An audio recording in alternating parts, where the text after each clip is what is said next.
Isang mapagpalang araw mga kaparehas. Narito po tayo sa Barangay Ligas, Malolos City, Bulacan. Ako si makapanayan po natin ngayon ang butihing lingkod punong barangay. Naglilingkod, nagsiservisyo, nagmamalasakit, gumagawa at gagawa pa ng maraming kabutihan sa kanyang nasasakupan dito po sa Barangay Ligas, City of Malolos, Bulacan. Na si ginagalang punong barangay, Kapitan Bartolome Tommy Pagsanghan. Kap, kumusta na po kayo?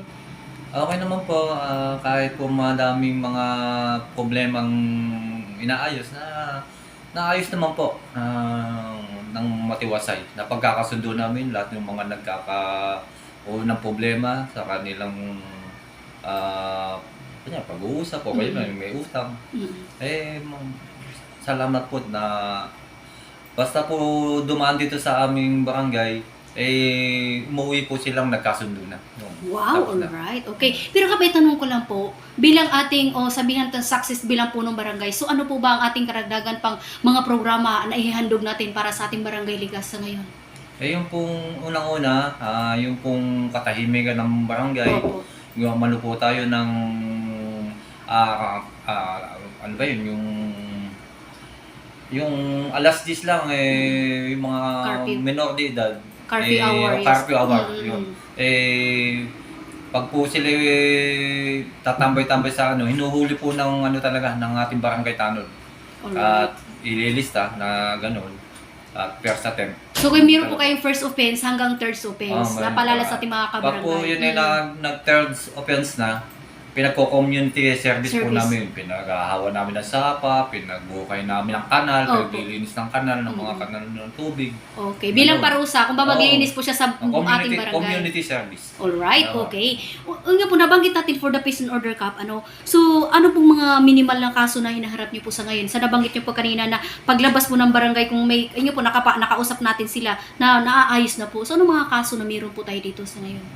Yung pong ang na-intercept po namin dito ay yung right of way, hindi po magkasundo sa daan, ayaw pa daanin ng isa dahil hindi naman daw talaga daan yun.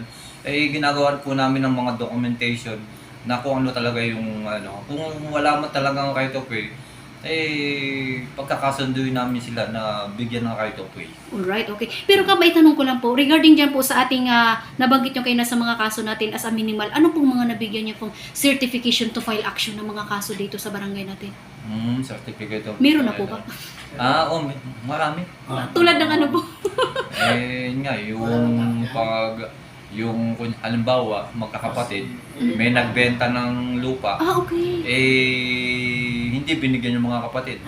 Dahil siya daw ang nakapangalan doon sa lupa nila, pero madami sila magkakapatid. Parang gano'n, yung mga nabigyan niyo po sa FA. Tapos yung iba, yung parang away magkakapitbahay, hindi sumisipot yung isa sa mga hearing dito. Kaya yun, nabibigyan namin ng CFA, Certified of File Action. So ibig sabihin, bihira lang po ito na may nangyayaring ganun. Meron din. Kasi nga, ang po dito, yung Barangay Katakungan, tatlong beses sa kapitan. Opo. Tapos, pag hindi sila naayos, sa lupon na babaksak, tatlong beses din. Kaya, hindi na po kami makakatanggi kung sila hindi magkakaayos.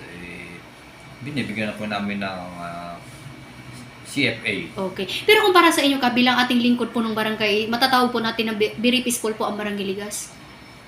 Mostly, payapa naman. Okay. Kaya nga lang, kaya namin tinagapan sa mga hating gabi, yung mga kabataan na pasilis-lis.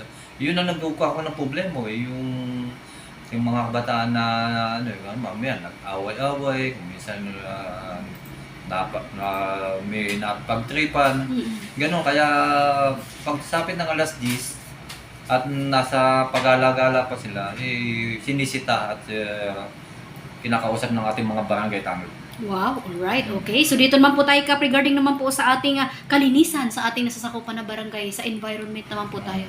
Yung barangay po ng Ligas, sinisikap namin maging talagang number 1 sa kalinisan. Sa dami nga po ng dumadating na basura, hindi makayo ng aming truck. Ang ginawa po namin ngayon, yung aming Committee on Environment, humihingi ng tulong sa truck ng munisipyo na may bayad talaga. Opo, opo. No, dahil ano. Kaya kung ngayon po, nag-request kami kay Mayor ng isang truck pa ulit ng basura para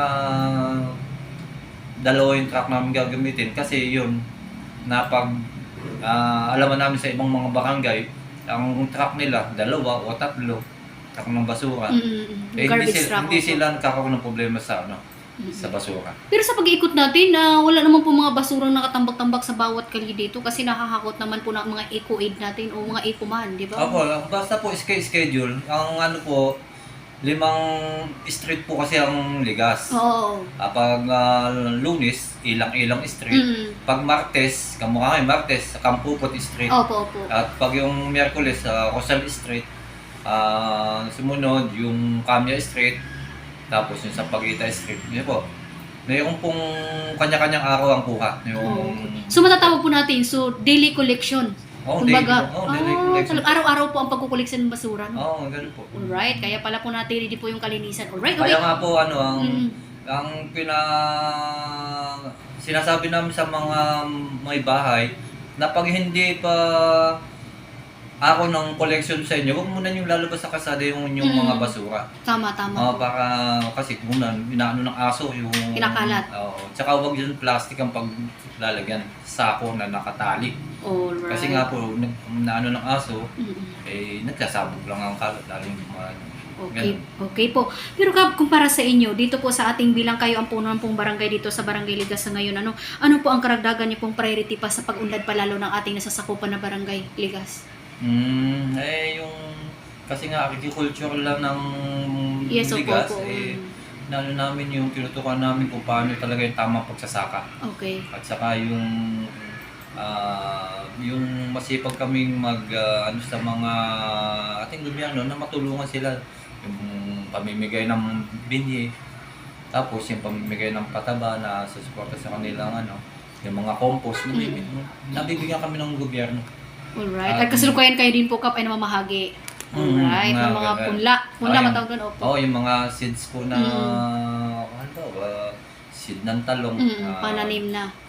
Hindi po ba nakikita natin yung ibang kahit na sa bakuran lang. Bakuran. Mayroong silang lalaking plastic na talagang magandang mamunga. Opo, tama po kayo. Alright, okay. Pero Kap, regarding naman po, balik po tayo, regarding po sa nabanggit natin priority, bukod po sa agriculture na nababahagi niyo po, so ano po pong karagdagan niyo po regarding sa mga infra o sa mga paggawain at proyekto pa niyo sa Barangay Ligas? Sabi nga po ni Mayo, maghanap kami ng lupang mabibili at bibili niya yung ng city. At pagtatayuan niya ng cover core, tapos ng kamukha po ng aming daycare, nasa tabing sapa, ipapagawa niya ng daycare na eskwelahan, daycare, tapos yung mga senior citizen na opisina, tapos yung sabi natin, bukulan, na minamamatay sa Pangaligas. Yun po yung mga gandang pangako po ng ating mayor na talagang ngayon po inaasikaso na namin at may lupa na po kaming nakita, kaya lang inaayos lang po yung lupa, mayroong nakita kasing parang ayusin pa doon sa ayusin pa titulo. yung titulo, yes. Ninihiring na po yun sa RD. Alright, okay. So yun po yung karagdagan niyo pong priority dito, Kap. Yung magtatayo ng cover court para sa palakasan ng mga bata na imbis na sa bawal na gamot, matuon ng pansin nila sa sports. Tama. Alright. Okay. So, yun po yung mga priority nyo po ngayon, Kap. Okay. Kung nanonood po ngayon, Kap, ang ating mahal na mga kabarangay, ano po ang inyong mensahe at panawagan para sa kanila?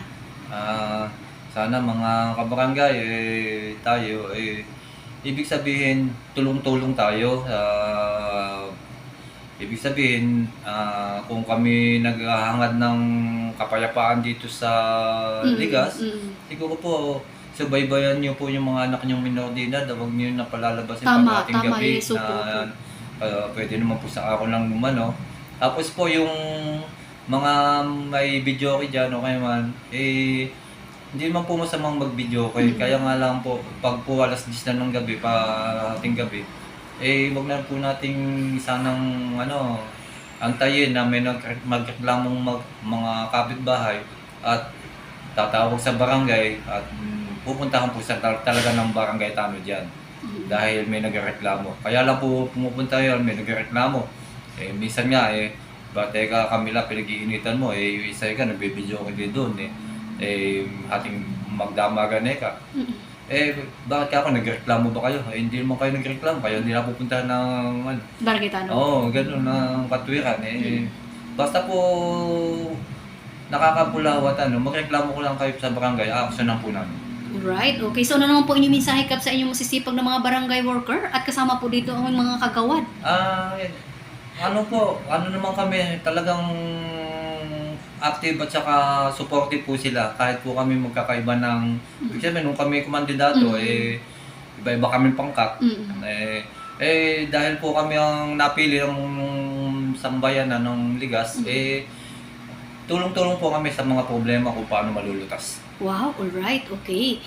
Basta po yung aming paniniwala ginagawa namin ng tapat yung aming tungkulin ng buong puso.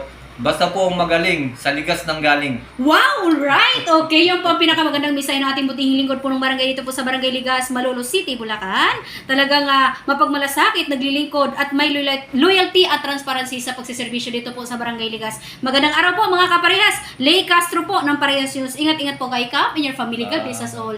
Mabuhay ka Kap hanggat gusto mo.